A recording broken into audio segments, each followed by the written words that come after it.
Here's a diagram representing our counter mode hash function. The counter is encrypted using the key, which is then XORed with the message to produce the first cipher block.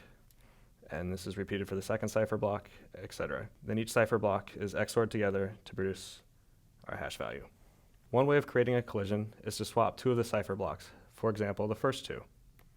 We can write this new hash as hash prime, and it should be obvious that hash equals hash prime.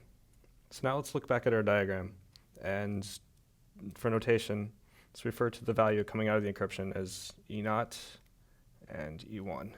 Then we have M0 XORed with E0 equals C0, and M1 XORed with E1 equals C1. And we want to find M0 prime and M1 prime such that when XORed with E0, you get C1, and when XORed with E1, you get C0.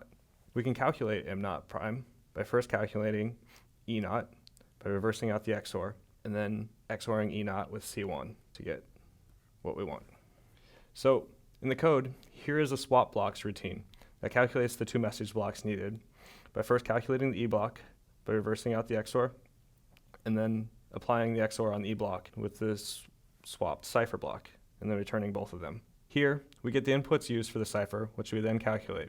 These next lines grab the 4 blocks we need, and then we calculate the new message blocks, which then get replaced into the message which is returned. And then to test this, we call test, and it worked.